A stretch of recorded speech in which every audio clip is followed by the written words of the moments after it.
গল্পের নাম ১৪ তলার ডাইনি বুড়ি। লেখক আকাশ দাস। অনেক বছর আগে এক অজানা দেশে ছিল এক ডাইনি বুড়ি। ভাঙা কুঁড়ে ঘরে থাকত সে। তার চোখ দুটো দপদপ করে জ্বলত, আর মুখে থাকত এক অদ্ভুত হাসি। গ্রামের মানুষ প্রথমে তাকে ভয় পেত, কিন্তু ধীরে ধীরে কেউ কেউ তাকে দেবী বলে মানতে শুরু করল। তারা গ্রামের লোকেদের বলত, ও দেবী, ওর মধ্যে শক্তি আছে। এই বিশ্বাসই একদিন সর্বনাশ ডেকে আনল। মানুষ নিজেরাই তাকে তুলে নিয়ে গেল এক বিশাল ১৪ তলার রাজপ্রাসাদে। সেই দিন থেকেই বদলে গেল সবকিছু। প্রথম কয়েকদিন সব ঠিকই ছিল, কিন্তু এক রাতে হঠাৎই অদ্ভুত শব্দ শোনা গেল। কারো কান্না, কারো চিৎকার। পরদিন দেখা গেল এক পরিবারের স্বামী নিখোঁজ।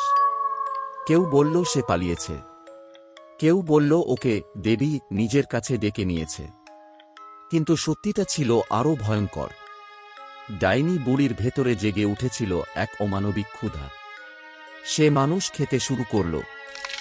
এক এক করে কারো স্বামীকে খেল, কারো সন্তানকে, আবার কারো মা বাবা, গোটা পরিবার যেন হাওয়ায় মিলিয়ে যেতে লাগল। প্রাসাদের চারপাশে রাতে শোনা যেত দাঁত ঘষার শব্দ, আর ভারী কিছু চিবোনোর ভয়ঙ্কর আওয়াজ। শুধু মানুষ নয়, খিদের জ্বালায় সে ইট, বালি, কয়লা, সিমেন্ট পর্যন্ত খেতে শুরু করল। প্রাসাদের দেওয়ালে দেখা যেত দাঁতের দাগ, যেন কেউ কামড়ে কামড়ে খেয়ে নিচ্ছে পুরো ভবনটাই। কিন্তু সে একা ছিল না, তার সঙ্গে ছিল কিছু নরপিশাচ, আধা মানুষ আধা ছায়া। তারা রাতে বেরিয়ে পড়ত, শিকার ধরে আনত। আর ছিল তার ভাইপো, যার ক্ষুধা ছিল আরও ভয়ঙ্কর। সে গরু, ছাগল, কুকুর, বেড়াল যা পেত তাই খেয়ে ফেলত। তার চোখে কোনো দয়া মায়া ছিল না, শুধু ছিল লালসা। ধীরে ধীরে পুরো দেশ আতঙ্কে জমে গেল। কেউ প্রতিবাদ করল না, কেউ সাহস পেল না। ১৫ বছর ধরে মানুষ শুধু সহ্য করে যাচ্ছিল, কারণ তারা ভাবত এই আমাদের ভাগ্য। কিন্তু একদিন দেশে এলো নন্দী গ্রামের এক দামাল খোকা। তার চোখে ভয় ডর বলে কিছুই ছিল না। সে সত্যিটা বুঝেছিল। যাকে দেবী ভেবেছ সে আসলে দানব, মানুষের বেশধারী এক ডাইনি। সে একা ছিল না। সে দেশের মানুষের ভয় ভাঙালো, তাদের এক করল। এক ঝড়ের রাতে তারা সবাই মিলে ঢুকে পড়ল সেই ১৪ তলার প্রাসাদে।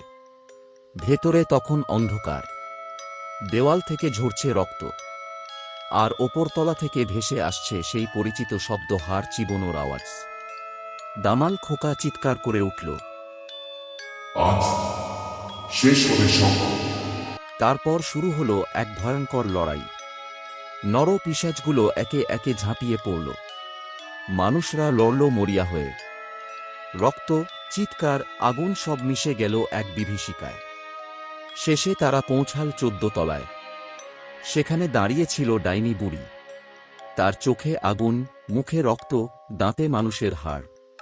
সে হেসে বলে উঠল, তোরা আমাকে থামাতে পারবি না। কিন্তু এবার মানুষ আর ভয় পেল না। দামাল খোকা সামনে এগিয়ে গেল।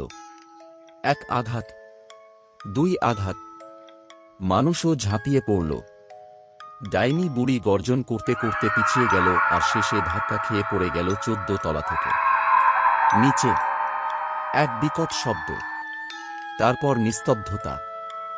ভোরের আলো ফুটতেই মানুষ দেখল প্রাসাদের সামনে পড়ে আছে তার নিথর দেহ। ডাইনি বুড়ির মৃত্যু হয়েছে। সেই দিন ১৫ বছরের ভয় কাটল। মানুষ প্রথমবার মুক্তির স্বাদ পেল। কিন্তু আজও রাতে যখন ঝড় ওঠে, লোকেরা বলে ওই ভাঙা প্রাসাদের দিক থেকে এখনো মাঝে মাঝে ভেসে আসে সেই হাড় চিবোনোর শব্দ। বন্ধুরা, আমার গল্পগুলো কেমন হচ্ছে জানিও, আর লাইক ও শেয়ার করো, এবং নতুন হলে চ্যানেলটাকে সাবস্ক্রাইব করো।